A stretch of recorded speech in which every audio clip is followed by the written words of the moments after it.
Hi everyone, it's Doug from Personal Impact. Thanks for joining the channel today. If it's your first time stopping by, welcome to the channel. And if you're returning, welcome back. In today's video, we're going to discuss two very important questions you should be asking yourself before making any decision.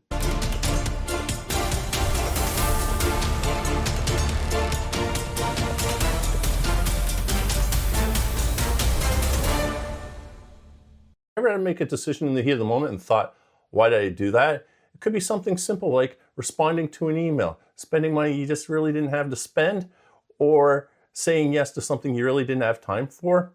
Or it could be something more complex, like a life-changing decision or a career change. And then you realize, maybe I didn't think it all the way through. The truth is, most decisions aren't made from the lack of intelligence rather than speed. We move too fast. We react instead of reflect. And in the rush, we often make choices that feel right at the moment, but then we later regret. So today I'm going to share with you something simple, but incredibly powerful.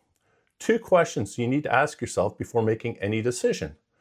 Those two questions you need to ask yourself before making a decision are, so what and now what? If you learn to use these two questions consistently, they'll slow down impulsive thinking, bring clarity to chaos, and help you make better decisions in every aspect of your life.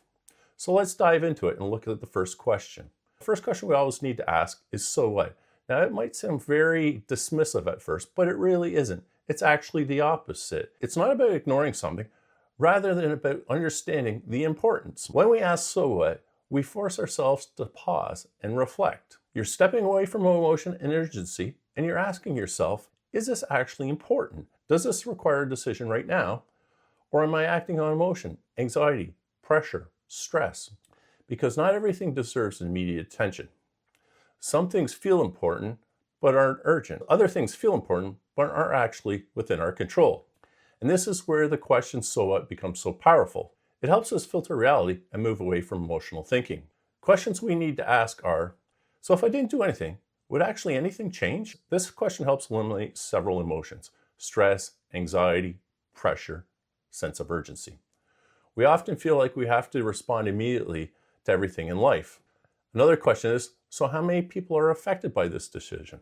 We often exaggerate consequences in our mind, making them bigger than they are. Asking, so what, we're able to slow down and evaluate the impact. You'll often find out it's never as big as we first thought.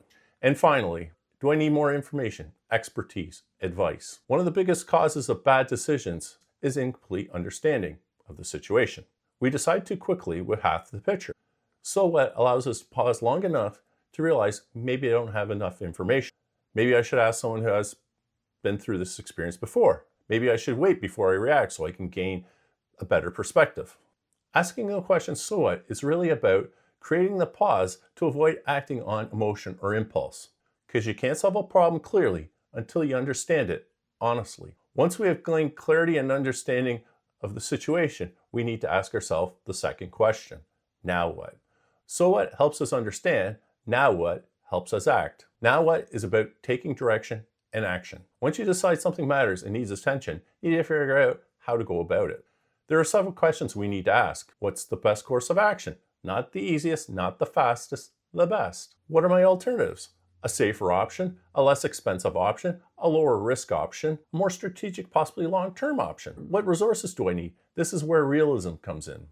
Might need more money, might need more time, might need additional information, might need more people to help me. And then finally, how am I going to implement this? What's the first step? What's the next step? And what's the timeline? It turns emotion into execution. It turns ideas into outcomes. The real power in this system isn't the questions individually, but how they work together. So what slows you down? Now what moves you forward? So what stops you from acting quickly emotionally? Now what ensures that you're not stuck overthinking things and moves you forward? The two questions provide balance. Clarity without chaos, action without impulse. Most people live in one extreme, constantly thinking or constantly reacting. Success usually is somewhere in the middle. I'd like to share with you a real life example to illustrate the power of the so what, now what theory. I was recently diagnosed with cancer. This was a major life-changing experience, and it could have been very easily for me to react emotionally. But instead, I paused and I asked, so what, now what? So what caused me to pause? to understand what I was dealing with. What type of cancer was I dealing with? What stage of cancer was I dealing with? Were there multiple locations? What are my treatment options? Once I had a better understanding, I could make a better decision with my medical team. Then came the second question. Now what? Based on the understanding and information, we were able to develop a game plan. I elected to have surgery. I elected to have follow-ups every 6 months. I elected to change my lifestyle, my eating habits. I reduced sugars, processed foods, alcohol. I started to drink more water. I increased my exercise frequency. I improved my sleeping habits. Ultimately, I was able to remove the emotions, fear, anxiety, and stress and implement a game plan to help me fight my cancer. At the end of the day, most mistakes aren't made from the lack of knowledge, rather than the lack of pause. We don't slow down long enough to think with clarity. The quality of your life is shaped by the questions you ask and the decisions you make. So the next time you're facing a decision, big or small, stop and ask yourself 2 important questions. So what and now what? These 2 decisions make the difference between sound decisions and decisions you may regret later. If you like this video, please give it a thumbs up. If you'd like to see more videos and tips and tricks on how to empower and live your best life, please hit the subscribe button. It's free to do, it costs nothing, and it greatly helps the channel out and is very much appreciated. Until next time, I hope you have a great day, take care of yourself, and take care of one another.